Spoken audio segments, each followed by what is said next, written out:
otras palabras, se siente muy complacido de contar el día de hoy con la presencia del padre Ton Lluveres. El padre Ton Lluveres es sacerdote jesuita, teólogo, historiador, uno de los fundadores del Instituto Filosófico Bonó. Lo hemos invitado porque queremos tener un diálogo, un programa centrado en un tema muy importante, siempre actual, porque la Iglesia Católica es una iglesia de miles de años y al mismo tiempo es una iglesia siempre actual. Sabe renovarse con el paso de los tiempos y bajo el espíritu que la anima. Lo hemos invitado porque queremos precisamente hacer un programa, en otras palabras, dedicado a analizar las relaciones de la iglesia con la sociedad. Cómo la iglesia a lo largo de los siglos ha ido cumpliendo su misión en el mundo, básicamente en una relación cada vez más estrecha con la sociedad. Padre Ton, muy contento de tenerlo aquí. Gracias por haber aceptado nuestra invitación, en otras palabras. Y yo quisiera que empezáramos con un análisis de su parte sobre esas relaciones de iglesia-sociedad, para después entonces irlo desglosando en sus diferentes dimensiones. Sí. Nada, muy buenos días y muchas gracias, Pelegrín, por la invitación. Con gusto, desde la primera vez que me hablaste, te dije que sí, que podría venir y participar. El tema iglesia y sociedad se nos hace altamente interesante. Vamos a comenzar desde la polémica, porque hay muchas personas que la cuestionan y dicen, ¿y por qué la iglesia escribe pastorales y critica comportamientos económicos y critica comportamientos políticos? Y entonces uno observa que sí, que eso ha estado presente en la vida de la iglesia desde todos los tiempos. Y para remontar el tema al pasado, al más pasado de la iglesia, si ustedes cogen la Biblia no es un libro de sentencias éticas y morales, sino es un libro que se habla una historia salutis, una historia de la salvación. Entonces, en la Biblia se encuentran guerras, pasiones humanas, pecados, conversiones, profetismos, preocupaciones sociales, y en medio de eso se trata de trazar o de encontrar o de dirigir, permítanme la palabra, la huella, la presencia de la fe del pueblo de Israel, de la presencia del Dios del pueblo de Israel, que nosotros conocemos con el nombre de Yahvé. Entonces, cuando ya cambiado las cosas en un tiempo post-cristiano de Jesús, ya desde muy temprano, en la iglesia se manifiesta una preocupación por atender a las viudas y a los huérfanos, que es como conversábamos anteriormente, sí, el capítulo 6 del libro de los Hechos de los Apóstoles, de la elección, de la creación, de lo que llamamos el diaconado. El diaconado es el servicio social de la iglesia, que se mantiene en diferentes versiones a lo largo de tantos años, ¿no? En 20 siglos hay mucha tela que cortar, claro, hay muchas interpretaciones, muchas expansiones de la iglesia, muchos encuentros con diferentes culturas y necesidades, hasta el punto que esa relación se va permanentemente renovando. Tú utilizaste una palabra que la apunté aquí, que me gusta mucho porque es muy... Sí, la renovación. Una forma de definir la iglesia que se ha utilizado desde la Edad Media es semper reformanda ecclesiae. O sea que la iglesia siempre se reforma a sí mismo, se va rehaciendo. Ahora mismo que estamos tú y yo aquí conversando en diferentes sitios pueblos, países, sociedades, barrios, universidades, hay personas que van pensando y haciendo nuevas formas, nuevos servicios, estando al servicio de esta sociedad posmoderna. Ya lo conversábamos anteriormente, que no es repartir el pan de San Antonio, ni vender las medicinas que vendía el padre Villini cuando fundó la Casa de la Beneficencia, sino las atenciones a la atención social y psicológica, la atención a la pareja, la atención a la depresión social, a las angustias que se presentan en este mundo de tan grandes angustias como vivimos. Podría ser esa palabra como la síntesis de la sociedad como la entiendo yo hoy día. Usted habló de profetismo, y si sí, hay algo que desde los inicios de la iglesia cristiana está muy presente, es la función profética.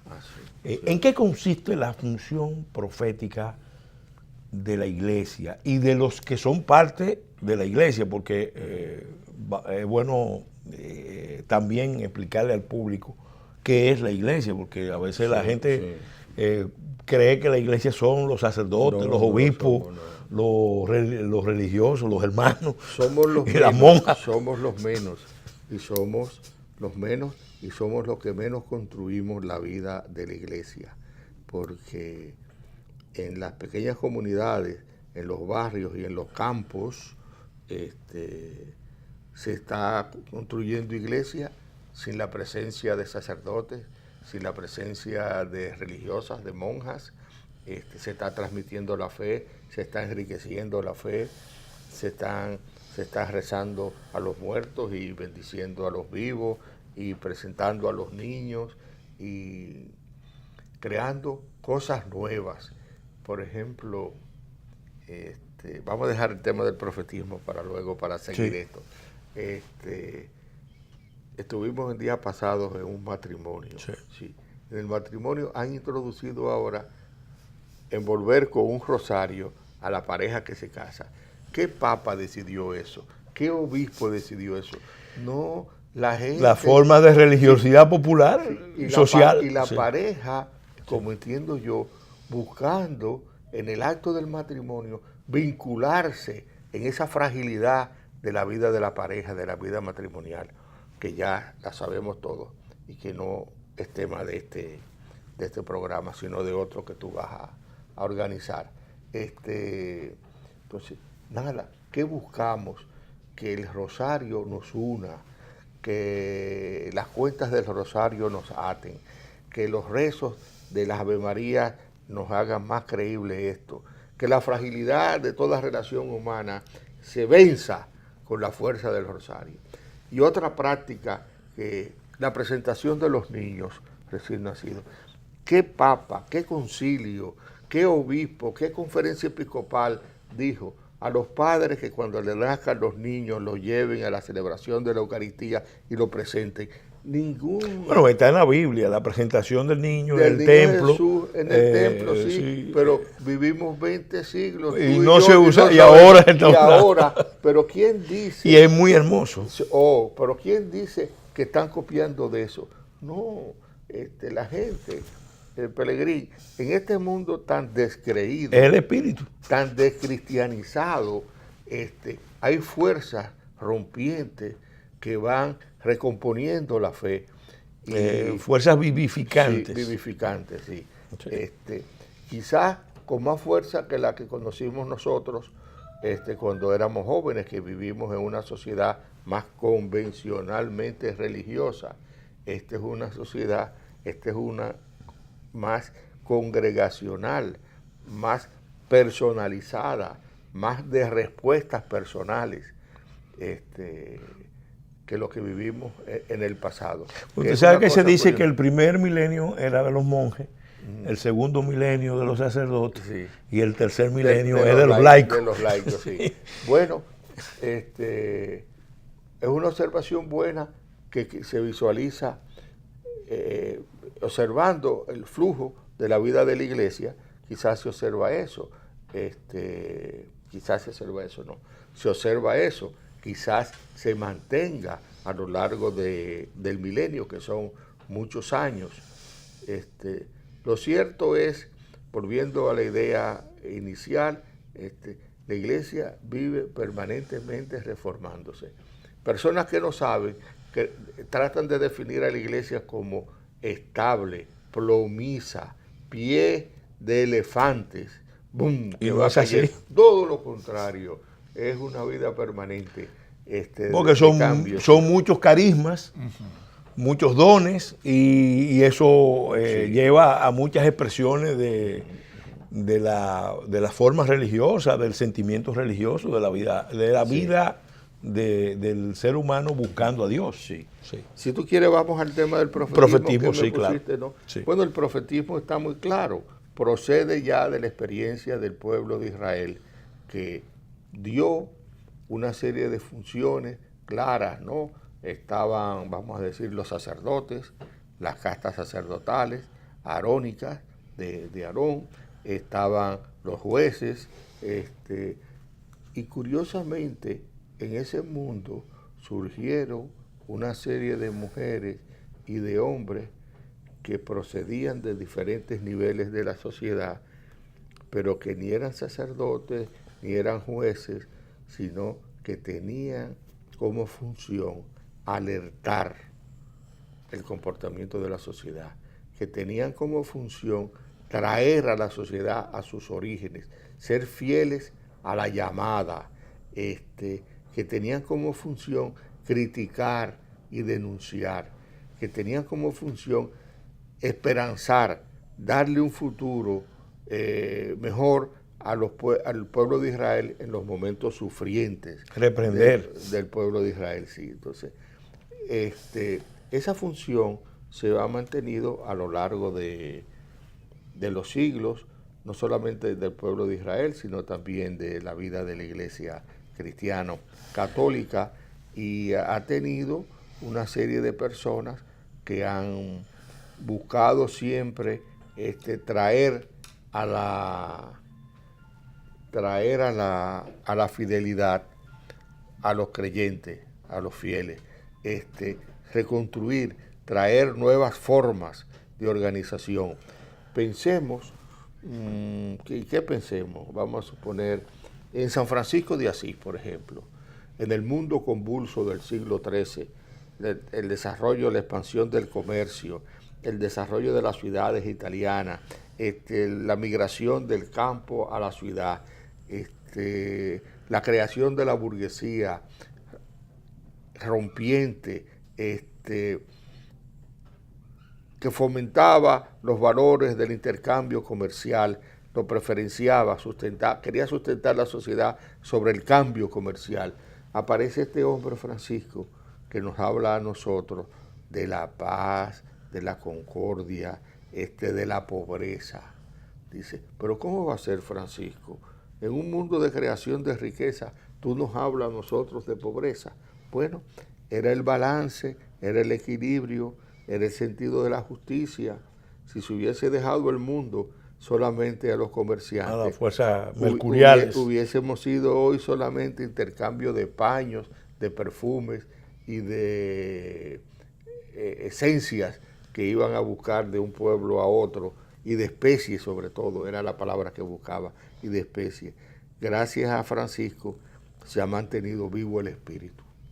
Tú que hablabas de milenio, el milenio de los monjes, ¿no? El segundo milenio, la persona de Francisco llena toda la vida del segundo milenio, y parece que tiene tanta fuerza que también sus enseñanzas y sus comportamientos trascienden al nuevo milenio en el cual estamos viviendo. Sí. Bueno, en buena medida inspiró una de las últimas encíclicas del Papa Francisco, el Laudatio Si.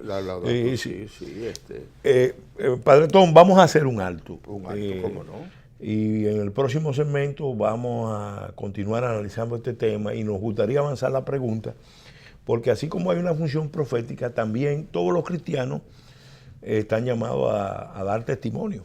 Sí. El tema de la santificación y la misión de cristificar el mundo es responsabilidad de todos los cristianos, y eso pasa por el esfuerzo cotidiano de dar testimonio de vida. De cada día. Entonces vamos a hacer un alto y vamos a analizar ese tema y otros más en el próximo segmento.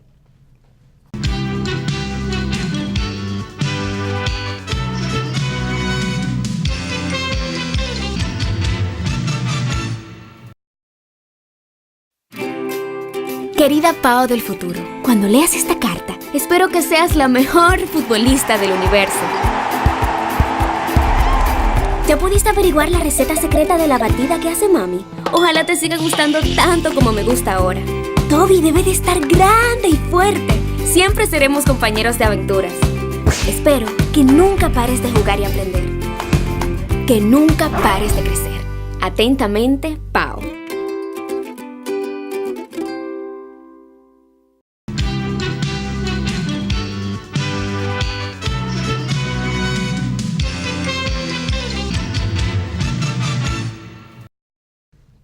Continuando con el desarrollo de este programa, en otras palabras, dedicado a analizar la iglesia y sus relaciones con la sociedad, la iglesia en medio de la sociedad, en medio del mundo, con el padre Tom Lluveres, sacerdote jesuita, teólogo, historiador, profesor del Instituto de Filosofía Bonó, que es el centro de formación de los jesuitas. Padre, nosotros quisiéramos en este segmento, ya avanzamos la pregunta, que usted nos hablara de esa responsabilidad que tiene la iglesia, los hombres y mujeres de la iglesia, y todos los integrantes de la iglesia, de dar testimonio a través de la unidad de vida. ¿Testimonio de qué? De Cristo. Porque Cristo es el mensaje, pero es un mensaje viviente. Entonces, quisiéramos que usted nos explicara todo lo que eso representa, lo que eso significa. Si permíteme contestarte esta pregunta apoyándome en un pensamiento de San Ignacio de Loyola, que como sabes tú y saben los oyentes, es el fundador de la Compañía de Jesús, que es la congregación religiosa a la cual yo pertenezco. San Ignacio utiliza 3 verbos trascendentales. Dice, conocer a Jesús, dice, amar a Jesús y seguirlo. Seguirlo significa ser como Él espera de nosotros, como Él nos invita a nosotros a seguir. Todo el que se acerca al camino de la fe tiene que hacer es trillar esas etapas, esos momentos. Con frecuencia, quizás una reflexión algo pastoral, con frecuencia, Pelegrín, las personas que se acercan a los sacerdotes, que se me han acercado a mí, muchas veces se acercan hablándonos de sus deficiencias, que nosotros llamamos sus pecados, y uno le dice, está bien, todos somos pecadores, pero dígame, usted ha crecido en la fe, ¿cómo usted hace vida, concreta su fe? ¿Cómo usted manifiesta a los demás que se conocen? Dice, mire, fíjense que el Salmo primero dice que el justo vive de la fe. Vive de la fe, y cuando camina, la gente se da cuenta, dice, esa es una persona de Dios. Al caminar quiere decir... Olor a Cristo. Sí, cómo ve a los demás, cómo trata a los demás, cómo dedica su tiempo para con los demás, cómo se vincula con el Dios en el cual cree, cómo ora, cómo canta. Ese cómo es lo que diferencia a cada persona. Los que somos creyentes, en este caso tú y yo, los que no lo son, los que son de otras creencias, la vida es lo que testimonia, lo que da a conocer lo que creemos. Entonces se espera que cada uno de nosotros dé de sí, que cada uno de nosotros tenga en el otro su realización. Una frase de mucha fuerza, casi hasta de sanidad espiritual, de sanidad psicológica. Las personas que solamente se miran a sí mismos tienden a resentir personalmente su realización. Cuando uno sale de sí mismo y va al encuentro del otro, desde la sencillez de una sonrisa. Un amigo mío y conocido y quizás amigo tuyo, el padre Regino Martínez, dice claro, que la pastoral comienza con la sonrisa, comienza con los buenos días. Dice, al dar los buenos días, de la manera como los damos, ya nosotros estamos manifestando lo que creemos, lo que tenemos dentro, lo que comunicamos a los demás. Que sirva ese ejemplito de cocina sencillo, de un pucherito, como diría Santa Teresa de Jesús, para explicar la grandeza de la idea. Desde el saludo de la mañana ya estamos manifestando lo que somos y lo que queremos. Ahora quisiera que tratáramos otra vertiente, que hablamos de la función profética, de la función testimonial de la iglesia y de los cristianos, porque todos los cristianos están llamados a la santidad, y la santidad es algo que no se realiza, como se ha dicho, con acciones extraordinarias, porque hay un heroísmo, vamos a decir, que no trasciende, que no es muy público, pero es el heroísmo de la cotidianidad, de la vida ordinaria, donde ese cumplimiento de los deberes más elementales, eso que usted señala, de la sonrisa, desde la sonrisa hasta el servicio a los enfermos, para poner un ejemplo, está en la base. Quisiéramos que habláramos ahora de la función magisterial de la iglesia, que normalmente donde más se destaca es con las grandes encíclicas que emiten los papas, pero también que emiten la conferencia del episcopado, y también los sacerdotes en el púlpito o en los diferentes centros de formación que tiene la iglesia y los cristianos en sus diferentes ambientes. Vamos a hacer un alto y vamos a analizar esa función magisterial en el próximo segmento de este programa. Con mucho gusto.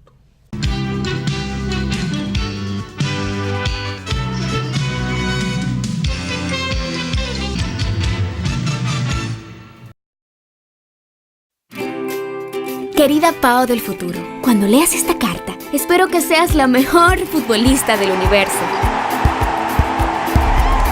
¿Ya pudiste averiguar la receta secreta de la batida que hace mami? Ojalá te siga gustando tanto como me gusta ahora. Toby debe de estar grande y fuerte. Siempre seremos compañeros de aventuras. Espero que nunca pares de jugar y aprender. Que nunca pares de crecer. Atentamente, Pao.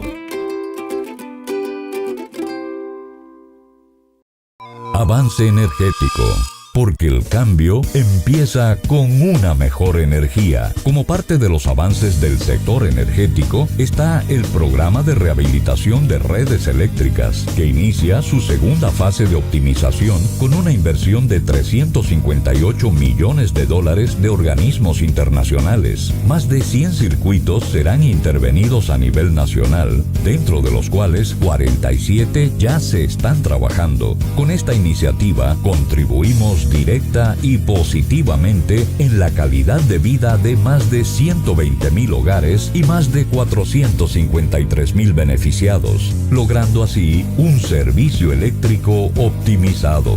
CDEE, iluminando en el presente para el futuro del país.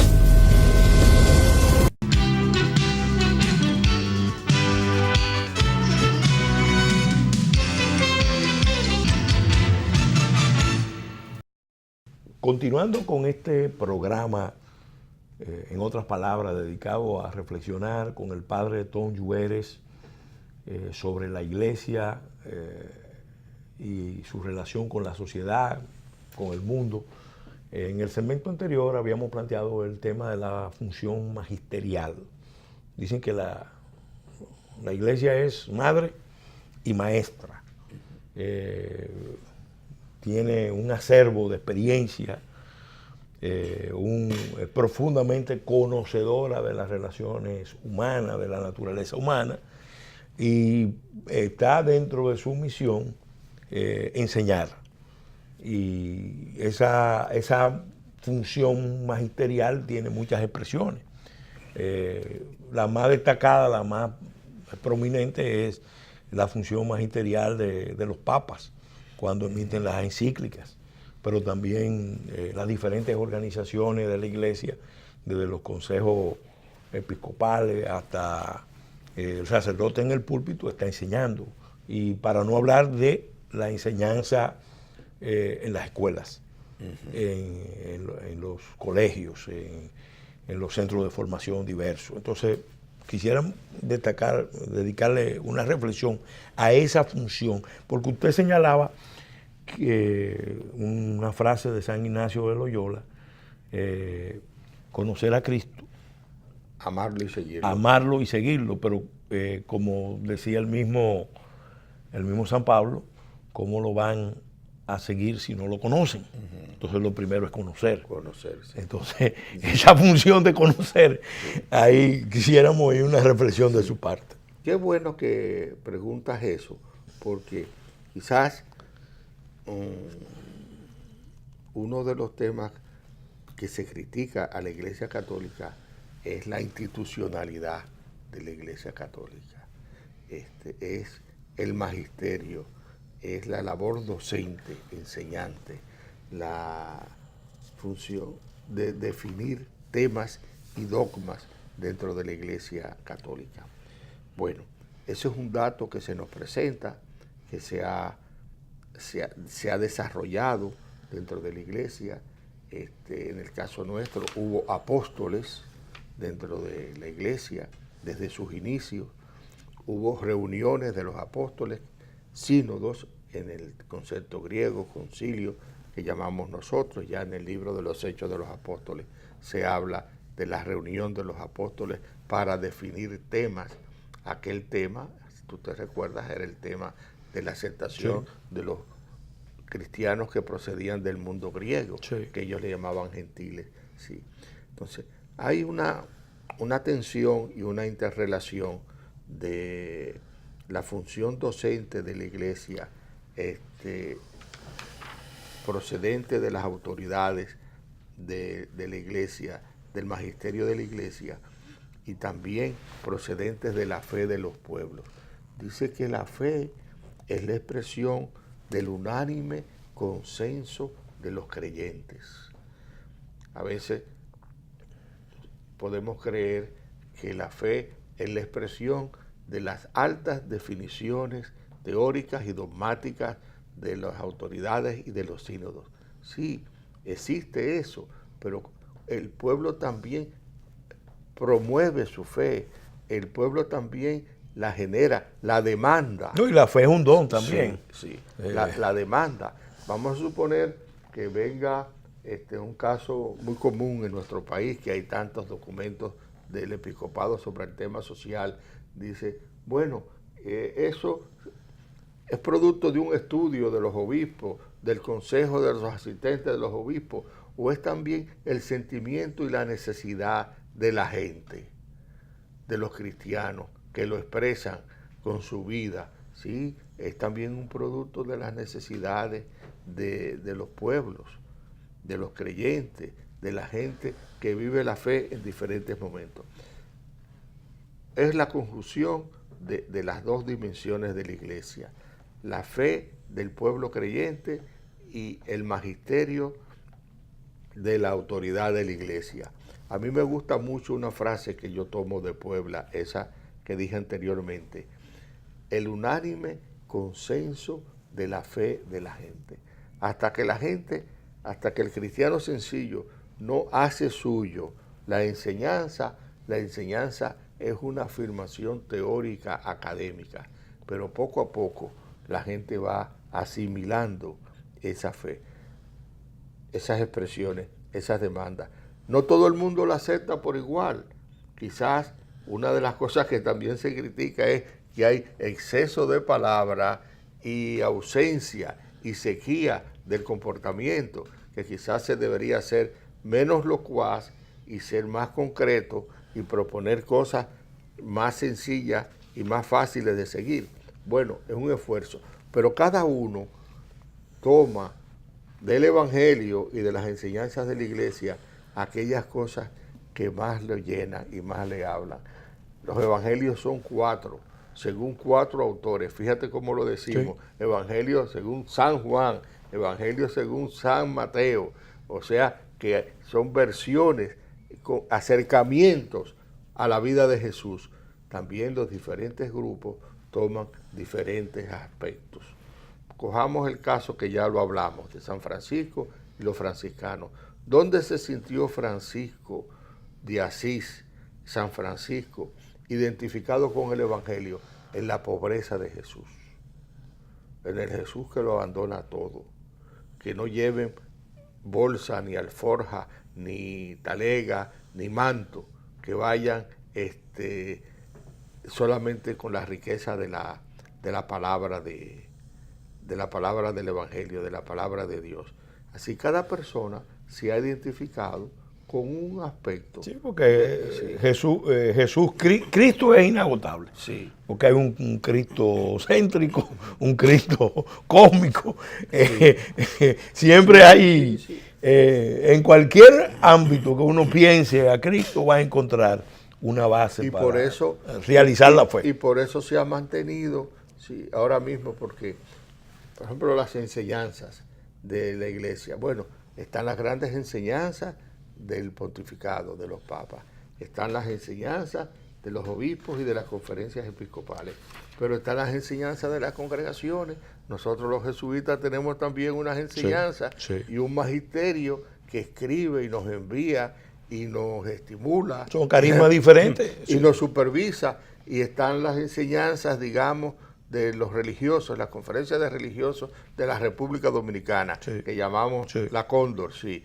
Y están las decisiones de los grupos parroquiales que se reúnen y siguiendo modelos actuales de reflexión, acuerdan que van a concertar sus opiniones en el punto 1, 2 y 3, digamos, que van a fomentar la catequesis y que van a seguir el método de los carismáticos del programa Felipe, programa de catequesis que tienen los grupos carismáticos. También esas son enseñanzas que se remiten, que se generan y se remiten a los feligreses y que hay que cumplirlas y que hay gente que se esmera por cumplirlas, ¿no?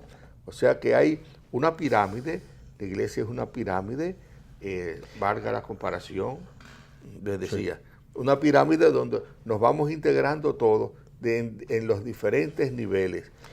Yo no estoy presente en todos los niveles de la vida de la iglesia.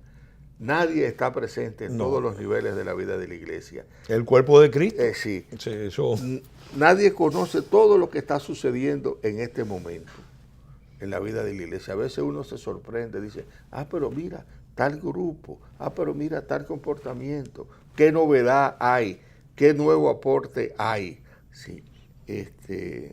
Pelegrín, para decir cosas concretas, por ejemplo, ahora la iglesia está insistiendo mucho en la pastoral de la salud, la atención al enfermo y al envejeciente. Tú me dices, ¿y por qué? Dice, porque en esta sociedad moderna, donde se ha desarrollado tanto la medicina y la tecnología médica, hay también un proceso de deshumanización. Sí, y no desaparece el enfermo, ¿no? Son más personas que están siendo curadas, atendidas, pero que no están siendo sanadas. Entonces hay que atenderlo. Y sobre todo el envejeciente. Hay más personas que están solas, porque la sociedad, al dispersarse en búsqueda de nuevos niveles de mejoramiento social, en el fomento de la migración, se van quedando las personas ancianas más solas y hay que atenderlas. Hay otros aspectos de este tema que quisiera que tratáramos en el segmento final de este programa, pero quisiéramos avanzarlo, porque la iglesia tiene esa misión de llevar a Cristo al mundo, en medio del mundo, producir ese proceso de cristificación del mundo. pero hay unos obstáculos, a veces hay unos riesgos que tienen que ver mucho con deformaciones en la práctica de la iglesia. Por ejemplo, una de ellas es el clericalismo.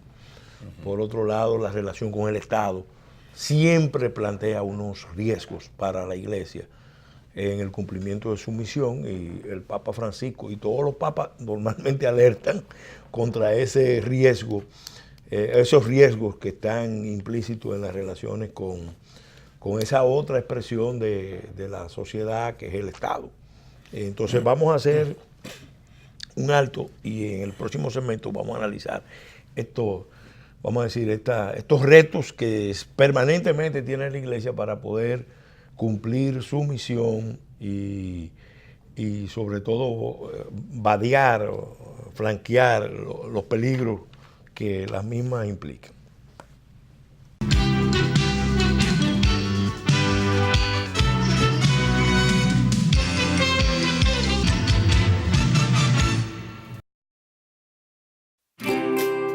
Querida Pao del futuro, cuando leas esta carta, espero que seas la mejor futbolista del universo.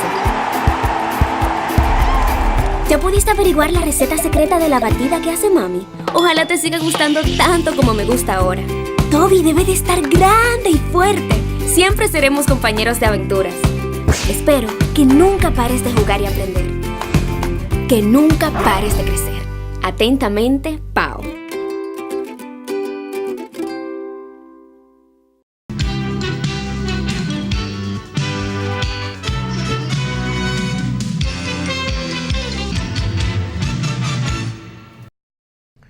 En el segmento anterior hablamos que íbamos a tratar en este segmento final el tema de los riesgos de que la iglesia, interactuando con el mundo, sufra desviaciones, deformaciones, caídas.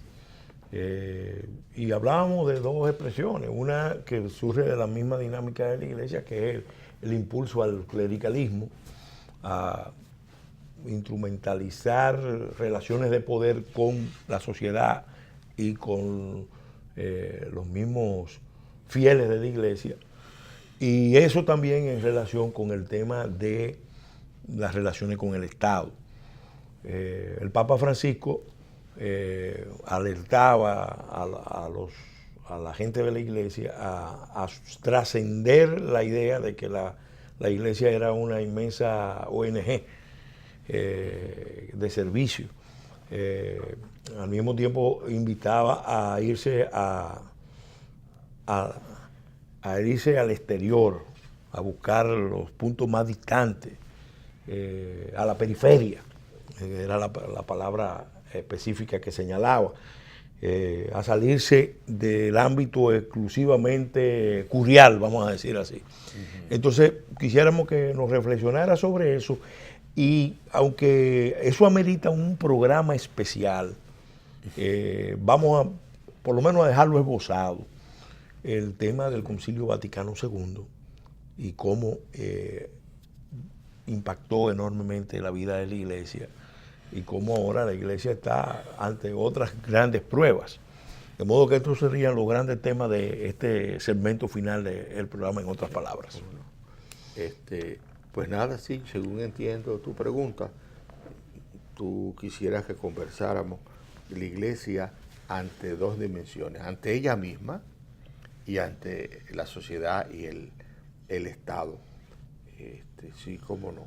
Estamos viviendo en un momento, y sobre todo en este pontificado, y sobre todo en la primera, el primer documento del Papa Francisco, que se llama Evangelii Gaudium, la alegría del Evangelio, una crítica muy certera a la vida interior de la iglesia. Tú aludías al clericalismo, pero el Papa Francisco va mucho más al fondo de la cosa y habla de una mundanidad espiritual que sorprende, nos sorprendió a todos. Pero ¿cómo será posible? Dice él. Sí, es que hay personas que tienen un manejo mundano de la fe, de lo espiritual, sí. Y dicen que en el manual de selección de los cargos en la iglesia, de los potenciales personas que van a ser obispos, se pregunta, ¿él es un administrador de lo espiritual o es un pastor de lo eclesial? Y oye, pero qué finura, qué refinamiento religioso hay. Sí. O sea, son potenciales de sutiles desviaciones, apartamientos del sentido real de lo religioso y de la fe. En algún momento se pensó que quizás el mayor problema sería el clericalismo, el predominio del clero sobre el resto de la vida de la iglesia, sobre la posibilidades, la presencia y posibilidades del mundo laical de gestionar la propia vida, de gestionar su propia fe. Como tú decías en algún momento, estamos viviendo en un mundo que está bajo el signo de los laicos y quizás eso no se cuestiona mucho.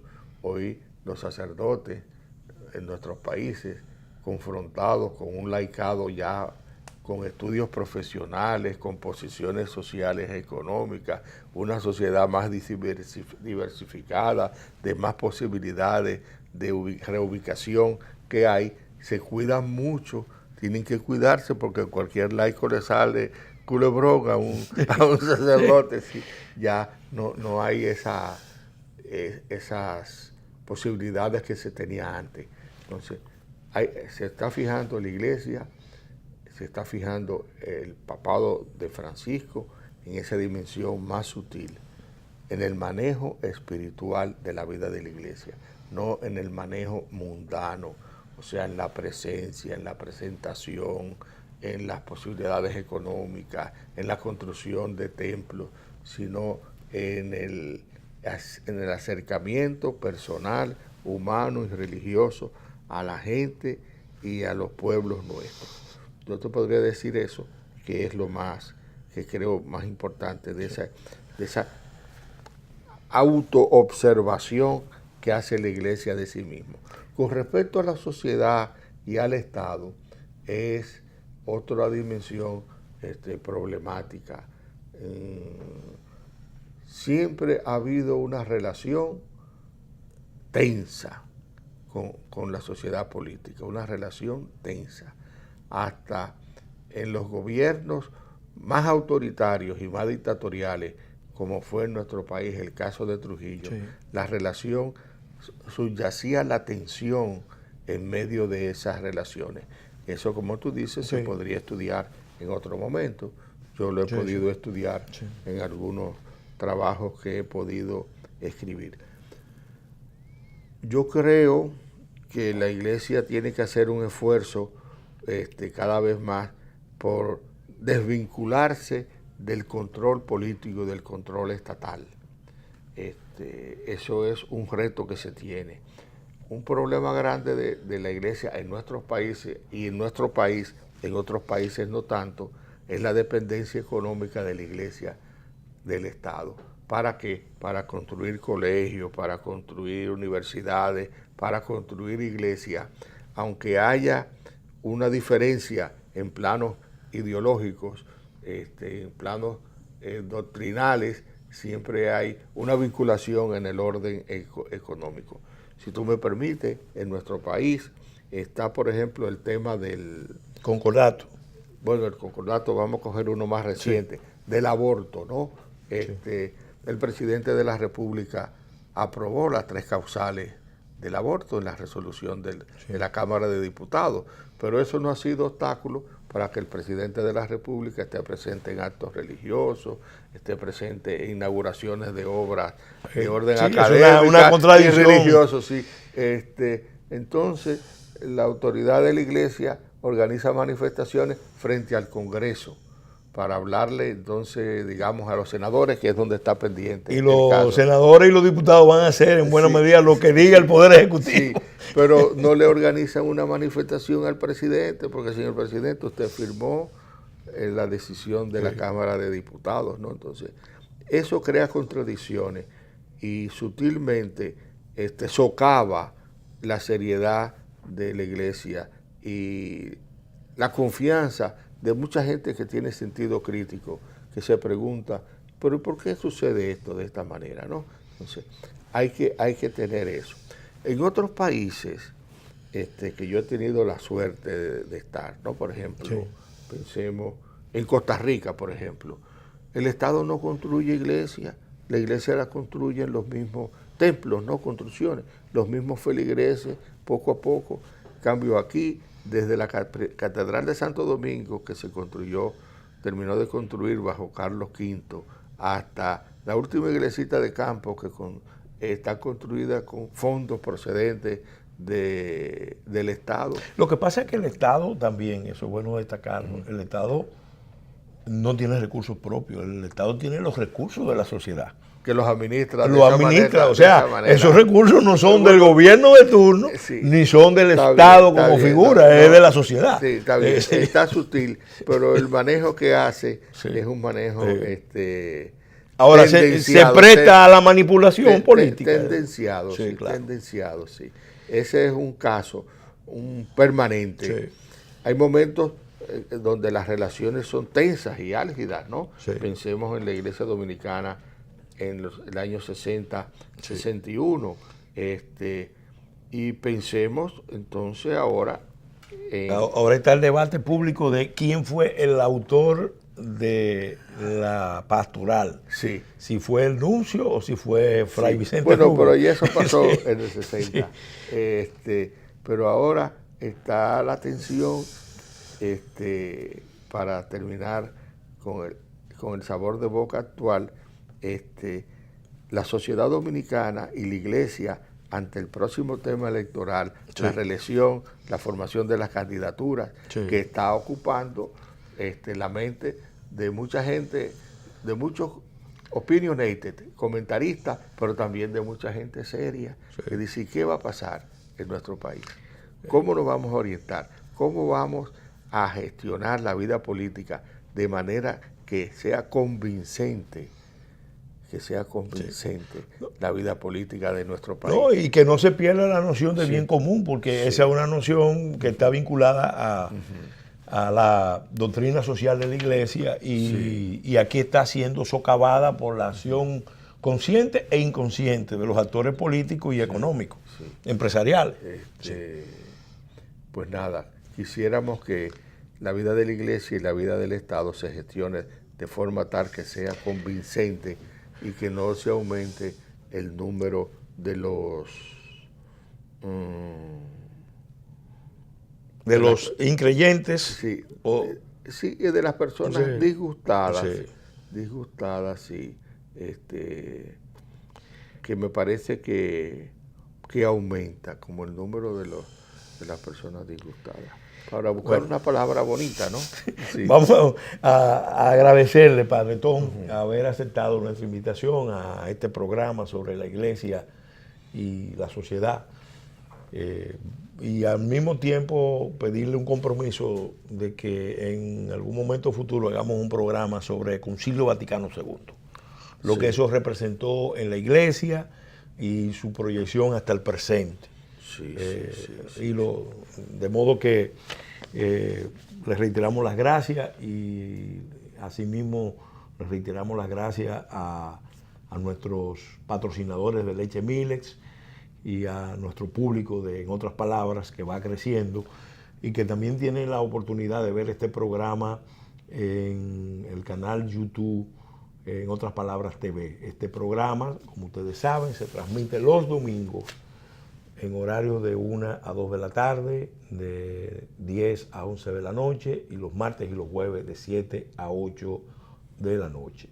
Hasta la semana entrante, Dios mediante, en que estaremos de nuevo con ustedes en una nueva entrega de En Otras Palabras.